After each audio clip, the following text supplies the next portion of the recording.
Coucou tout le monde, nous voici pour une nouvelle vidéo et nous voici pour le book haul du mois de septembre.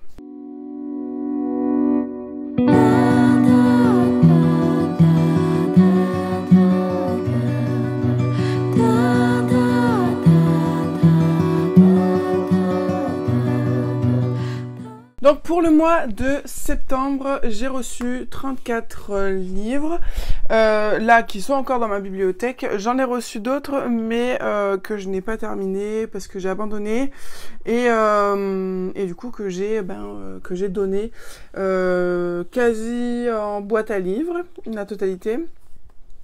Sur ces 34 livres, il ne m'en reste plus que 14 à lire, donc j'ai lu 23 livres. Sur les 34 livres que j'ai reçus, j'en ai lu 23, donc enfin que j'ai reçu, que j'ai acheté, voilà. Donc c'est plutôt un bon bilan, hein. Là maintenant, il me reste 44 livres en cours, donc pour le Pumpkin Autumn Challenge jusqu'en novembre. Et dans ma pile à lire autre, il m'en reste plus que 23, je crois. Donc, si je lis les 44 livres qui me restent pour le Pumpkin Autumn Challenge, je finirai au 1er décembre avec seulement 24 livres. Donc, quelque chose qui était absolument inespéré, j'ai envie de dire. Je pensais pas du tout que je pouvais tout finir parce que du coup, si vraiment je continue comme ça, je peux lire les 24 livres qui me restent au mois de décembre et donc finir à zéro le 1er janvier 2025. J'aimerais beaucoup faire ça parce que du coup, j'aimerais qu'au 1er janvier 2025, je continue à faire ce que je fais là, c'est-à-dire que je puisse lire ce que je reçois directement. Et du coup, eh bien, si j'approche d'aller, si c'est pas les 20, mais si j'approche les 10 livres à la fin de l'année pour commencer 2026, bah c'est parfait parce que du coup, j'aurai d'autant plus de chances de finir toute ma palle entière. Donc, je passerai très vite hein, sur les livres que j'ai déjà lus parce que du coup, vous avez déjà les avis dessus. Je vous mettrai en barre d'infos les liens des 2 updates lecture. Et vous savez que dans les updates lecture, dans la barre d'infos, je chapitre. C'est-à-dire que dans la barre d'infos, je vous dis à telle minute, je parle de tel livre qui est de telle catégorie. Donc voilà, je passerai assez vite sur ceux que j'ai déjà lus. Donc on va commencer avec la BD de l'Avent, on a reçu avec mon mari. C'est un concept qui a pris naissance, enfin qui est né l'année dernière. On avait beaucoup aimé parce que moi j'étais, je disais des romans de l'Avent. Et mon mari qui est plus pro BD, a trouvé son compte avec la BD de l'Avent l'année dernière. Donc c'était avec une grande évidence que j'ai pris le numéro de 2025. Donc évidemment on ne l'a pas commencé, hein. Voilà, on attend patiemment le 1er décembre pour la commencer et on la lira tous les deux, chacun son tour. Ensuite, j'ai reçu le 1er tome du Bureau des enquêtes surnaturelles avec le 1er tome sur les traces du cerf d'argent de Hayley Edwards chez Moonlight. Un roman d'urban fantasy que j'avais envie d'essayer pour essayer de retrouver un petit peu l'ambiance de Rebecca Keane. Voilà, donc celui-ci fait partie des livres que je vais lire là avant fin novembre, donc vous en entendrez bientôt parler. Ensuite, j'ai lu et j'ai reçu La Clinique des créatures, une BD très drôle sur les créatures fantastiques. J'attends maintenant que mon mari le lise pour avoir aussi son avis, parce que c'est toujours intéressant. Ensuite, j'ai reçu et lu Infant nommé Noisette, donc le tome 8 de Jasmine l'apprentie vétérinaire, petit jeunesse sur les animaux, ça passe très bien. Le lapin, tu manges pas les livres. Ensuite, j'ai reçu et lu Les Faucheurs d'innocence, la dernière sortie d'Elodie Champy. Très bon thriller, attention, âme sensible, s'abstenir, parce que nous allons parler de maltraitance infantile. Et vu que c'est excellemment bien écrit, on se prend très vite au jeu et nos émotions sont vivement titillées. Ensuite, j'ai reçu et lu Chat-sorcière, le tome 6, toujours très bonne collection chez Moustique, chez Fleurus, la collection Moustique. Voilà, des chats, des sorcières, des complots, des enquêtes, tout ce qu'il faut pour nous plaire. J'ai reçu et lu L'école des pouvoirs secrets, le tome 2, un petit jeunesse, dans la même trempe que Harry Potter, très bien pour des premières lectures. J'ai reçu et lu les 2 premiers tomes de l'Académie Firestone de Hannah Haas, donc c'est le tome 1 et 2. Le 3e sort le 31 décembre, donc On se verra en janvier pour parler du tome 3 et de l'ensemble de la série, mais en tout cas j'ai vraiment adoré la plume de Hannah Haas, au point que je me suis acheté sa deuxième série dans son intégralité, qui est l'Académie Arrowheart. Donc voilà, je me suis acheté les 5 tomes ce mois-ci, et je les ai lus les 5 ce mois-ci, parce que j'ai adoré ces 2 histoires, ces 2 séries, c'est des harems inversés, et j'aime beaucoup cette trope. Donc voilà, je vais suivre de très près ce que fait Hannah Haas. En tout cas, voilà, j'attends très patiemment le tome 3 de la Camille Farlerstone, et Arrowheart a été vraiment un coup de cœur pour cette série. Ensuite, j'ai reçu et lu Mémoire de Fleur de Bertrand Santini. Donc Fleur, un des personnages du journal de Gertie, la meilleure amie de Gertie. Nous allons en apprendre plus sur son enfance, sur sa vie, sur pourquoi elle se comporte de telle manière dans Gertie. On va apprendre aussi comment se sont rencontrés tous les autres personnages, donc Tête de Fesse, Stéphanie, l'écureuil qui fait hihi. Voilà, c'est vraiment très très sympa. En plus, c'est un très très bel objet livre. Beaucoup aimé, voilà, avec leur petite mouille là, toute bébé. Très très mignon, je vous le conseille fortement si vous avez lu tous les Gertie, les Têtes de Fesses, ou si vous voulez commencer ou autre, vraiment le Mémoire de Fleur peut permettre à plein de gens soit de compléter l'histoire, soit de commencer l'histoire. Un très très bon bouquin. Ensuite j'ai lu Humanimol, le tome 2, donc c'était un petit flop. Oui et non, on va dire qu'il y avait des problèmes de rythme, mais ça je vous l'explique un peu plus dans mon update lecture. Mais du coup je pense quand même lire le tome 3 quand il sortira. Pour l'instant il n'y a pas d'infos. Mais quand il sortira, j'ai quand même envie de lire le tome 3 pour savoir comment va se terminer cette histoire. Ensuite, toujours chez Fleurus, dans la collection Moustique, j'ai lu Noah et les créatures fantastiques, le tome 2. Tout pareil que Chasse sorcière, j'ai beaucoup aimé cette histoire qui mélange BD et roman. Voilà, avec de très très jolies planches, des créatures fantastiques, un refuge à protéger, des histoires de sentinelles, une disparition de quelqu'un, donc des enquêtes. Voilà, très très bon.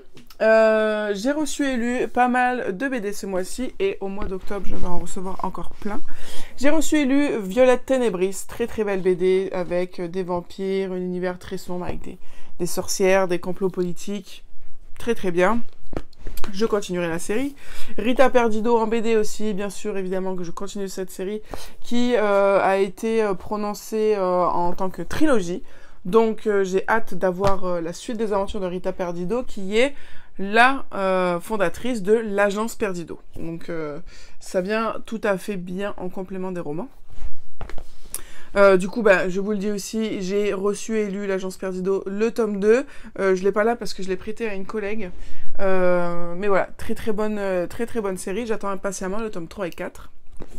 J'ai reçu et lu Peggy Sue et Les Fantômes, le premier tome, Le Jour du Chien Bleu. C'est une série que j'avais déjà testée en roman, mais c'est vrai que quand il y a des adaptations BD, je préfère beaucoup les adaptations BD, donc je continuerai Peggy Sue avec les BD, parce que je trouvais que c'était très bien fait, les planches étaient vraiment très très jolies, et puis l'objet livre était vraiment très très beau, mais bon, chez Jungle, on est quand même habitué à de très très belles BD. D'ailleurs, là, les 3 que j'ai là, c'est des Jungle, dont la 3e est Elle et moi, une histoire de fantasy avec des histoires de changelins. Nous allons en voir 2 filles, on va suivre la vie des 2 filles qui ont été échangées. L'une ne cherche pas forcément ses parents adoptifs, mais l'autre, oui. Donc, on va suivre un petit peu leurs histoires. Voilà au niveau des graphiques. Mais comme je vous dis, au mois d'octobre, il y en aura encore plein d'autres. Ensuite, j'ai reçu et lu Les Archives de l'étrange, le tome 1 de Zach Lawrence Clark. Malheureusement, c'est un petit flop pour moi. J'ai pas aimé, j'ai abandonné, comme j'avais dit sur Instagram, à 170 pages sur 220. Voilà, en fait, c'est bête, j'essaie d'abandonner 50 pages à la fin, mais franchement, je voyais pas l'intérêt de continuer. J'ai essayé, après j'ai dit stop. Voilà, je vais pas aller plus loin que ça parce que ça ne fonctionne pas. Donc celui-ci retrouvera une autre famille. Ensuite, dans les livres là qui me restent à vous présenter, ce sont des livres qui me restent à lire. Donc j'ai reçu le 113e apprenti bibliothécaire, évidemment qui sera lu au mois d'octobre, celui-ci. Ça fait vraiment très très Halloweenesque, je le gardais exprès pour le mois d'octobre. Donc voilà, j'ai super hâte de lire, ça va ça va pas tarder, hein, au mois d'octobre. Tout comme La Communauté du Marais aussi que j'ai reçu. Très très bel objet livre chez Flammarion Jeunesse, une fantaisie animalière avec des souris. J'adore les fantaisies animalières, notamment avec Podkin. J'ai quand même été assez happée par l'ambiance. Et là, j'ai hâte de savoir si ça va être la même chose avec La Communauté du Marais au niveau de l'ambiance. En tout cas, il y a des petites illustrations et ça, c'est vraiment chouette. Ça apporte toujours une plus-value, n'importe l'âge qu'on a. Je trouve que c'est vraiment super bien et celui-ci aussi sera très très vite lu au mois d'octobre. Je lirai aussi La Maison Nocturne que j'ai reçue en service presse de la part de PKJ.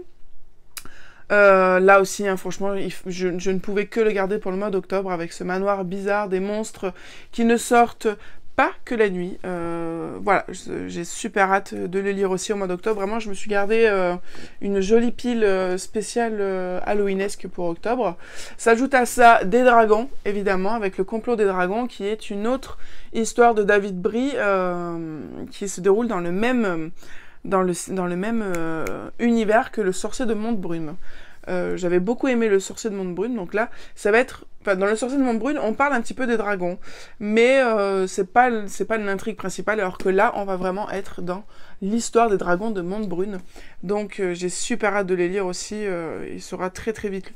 Je pense qu'il sera lu la semaine prochaine, en toute honnêteté. Voilà. Ensuite, j'ai fait une petite razzia de polar policier, mais pour l'instant, c'est pas dans mon mood. Je pense que ce sera plus pour novembre.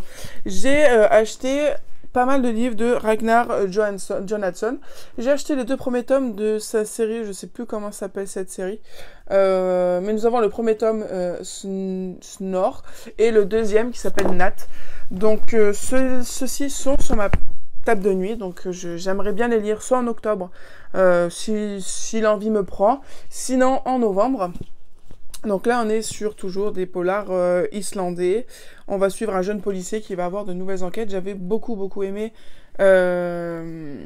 C'est quoi la mort en blanc.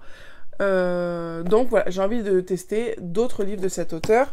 Et vu que je ne fais pas tout dans la demi-mesure, je me suis aussi acheté la trilogie La Dame de Reykjavik. Reykjavik, oh, je vais y arriver. Donc ceci, je les lirai aussi probablement en novembre, parce que novembre c'est un peu plus froid, c'est une autre ambiance qu'Halloween. On a envie le temps se rallonge un peu, il y a de la brume, il y a tout ça, il fait froid. Donc là je pense que ce sera plus l'occasion de vraiment lire les polars islandais. Alors que voilà, Halloween, moi j'adore les histoires de la fantasy, quoi. Mais voilà, j'avais déjà prévu de le lire, puis au final je me suis dit non, je vais plutôt me le garder pour novembre. C'est des petites enquêtes, voilà, de 256 pages. Le plus gros fait 317 pages, donc franchement pour novembre, ça sera parfait. Et ensuite, il m'en reste 3. Je me suis pris, du coup, comme je vous ai dit, la BD de l'Avent. Et je me suis pris mon roman de l'Avent, qui est celui-ci, Franck Tilliez, le roman maudit. L'année dernière aussi, je m'étais pris un thriller de l'Avent, qui était Le Manoir hanté, chez Ozu aussi. Et donc là, je demeure pas. J'adore l'esprit de Noël, j'adore ça, mais j'adore aussi le thriller. Donc, je trouvais que c'était le parfait... le parfait mélange des deux.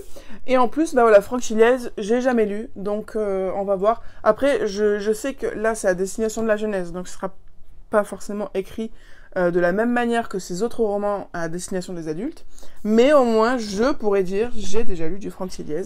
Voilà, ça sera toujours bon pour ma culture générale.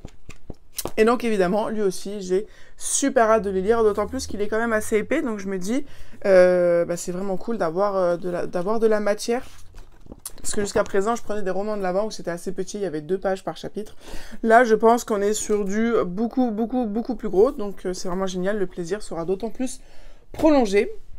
Ensuite, vu que j'ai fini mes 2 séries de Hannah Haas, je n'avais plus d'histoire de harem à verser, je me suis pris 2 autres premiers tomes de Harem Inversé pour voir lesquels je pouvais continuer ou pas. Je me suis pris Ténébrae, le premier tome qui est L'Appel des ombres de Anna Briac. Ténébrae est une série en 4 tomes qui est très très connue dans la catégorie du Harem Inversé. Donc voilà, je vais tester. En plus les tomes sont assez courts, donc ça va être vraiment cool. En plus il y a plusieurs points de vue, ça j'aime bien aussi. Voilà, on va voir ce que ça donne. Et puis si ça donne bien, je sais qu'il y a 4 tomes. Ce qui est plutôt pas mal. Et ensuite, je me suis pris les âmes sœurs de la dragonne avec le premier tome, La garde de la dragonne de Eva Chase. En auto-édition, hein, les deux sont en auto-édition. Anaz aussi, c'est en auto-édition. Là aussi, on est sur un harem inversé avec des métamorphes dragons. Donc ça, j'aime beaucoup l'ambiance des dragons. Si c'est bien écrit, ça peut vraiment beaucoup me plaire. Là, c'est un 5 tomes, je crois. Donc ça reste assez correct. Les tomes font 250 pages aussi. Donc vraiment... Franchement, avec ces deux-là, je prends vraiment, je pense, aucun risque, à part si, voilà, la plume ne me plaît pas. Là, ça sera peut-être le seul couac. Mais au niveau, voilà, de la taille, de la manière de présenter les choses, ça devrait le faire, parce que là aussi, on a plusieurs points de vue. Donc, pour l'instant, tout est gagnant, à voir si la plume est OK. Donc, voilà pour le book haul de septembre. Comme j'ai dit, voilà, c'est vraiment parfait ce rythme-là. Je lis plus de la moitié de ce que j'achète dans le mois. Donc c'est vraiment cool et j'espère voilà, continuer comme ça jusqu'à la fin de l'année pour qu'en 2026, je reparte à 0. Voilà ce que je peux vous dire sur ce book haul. Si vous avez lu certains des livres que j'ai lus aussi et que vous voulez me donner votre avis, c'est avec plaisir. Si vous avez lu des livres que je n'ai pas encore lus, c'est encore avec plaisir. Et puis si j'ai réussi à vous convaincre de lire des livres que vous n'avez pas encore lus, je suis très contente d'avoir réussi. En tout cas, je vous fais plein de gros bisous. Je vous dis à très bientôt sur la chaîne pour de nouvelles vidéos.